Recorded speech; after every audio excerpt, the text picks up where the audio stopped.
భద్రాచలంలో చెత్తతో బ్రిక్స్ తయారీకి రంగం సిద్ధమైంది. డిఆర్సీసీ షెడ్లో ట్రయల్ రన్ సక్సెస్ కావడంతో యార్డు త్వరలో ప్రారంభం కాబోతుంది. దీంతో చెత్త కష్టాలు త్వరలో తొలగిపోతున్నాయి. ఇందుకు పనులు చకచకా సాగిపోతున్నాయి. తడి పొడి చెత్త నుంచి బ్రిక్స్ ను తయారు చేయబోతున్నాం. ఇక స్థానికులంతా ఊపిరి పీల్చుకోవచ్చన్నారు. ఇందుకు డంపింగ్ యార్డులలో ఎలాంటి ఏర్పాట్లు చేశారు, ఆ వివరాలేంటి తెలుసుకుందాం.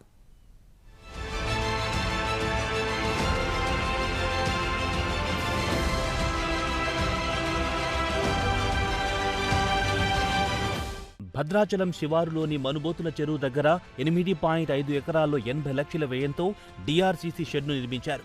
2 నెలల కిందటే అందుబాటులోకి రావాల్సి ఉంది. అయితే భద్రాచలం ఐటీడీ పీఓ ప్రతీక్ జైన్ వికారాబాద్ జిల్లా కలెక్టర్గా బదిలీ అయ్యారు.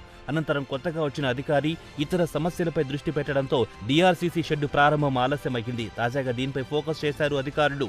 ఈ క్రమంలోనే డంప్ యార్డ్లో యంత్రానికి ట్రయల్ రన్ నిర్వహించారు. పూర్తి స్థాయిలో అన్ని పరికరాలు బిగించిన తర్వాత మరో వారం 10 రోజుల్లో చెత్త డంపింగ్ యార్డ్ను మంత్రులు ప్రారంభించబోతున్నారు.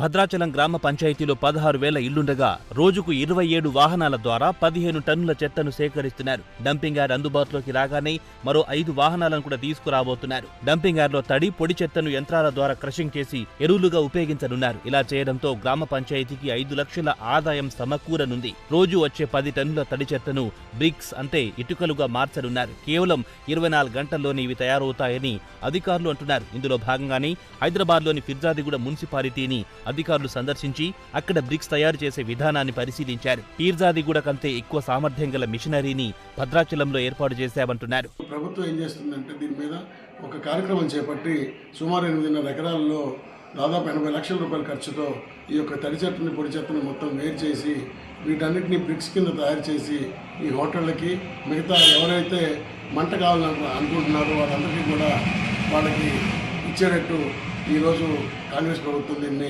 నిర్మించింది. ఈ యొక్క ప్రభుత్వాన్ని మేము అందరం అభినందిస్తున్నాం. ఈరోజు ఈ యొక్క కార్యక్రమాన్ని చేస్తున్న పంచాయతీ వారికి కూడా అభినందనీయం.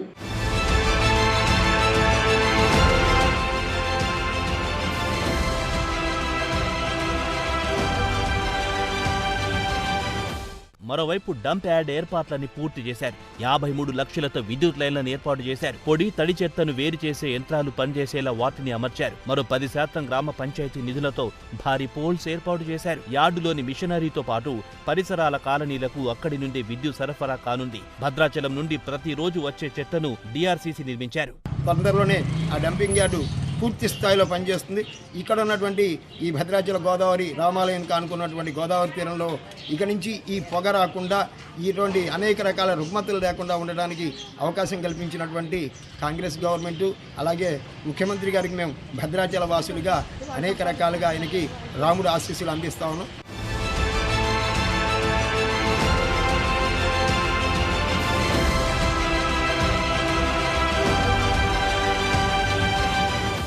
మొత్తంగా తడి చెత్త నుంచి బ్రిక్స్ తయారు చేసే యూనిట్ కేవలం హైదరాబాద్లోనే ఉంది.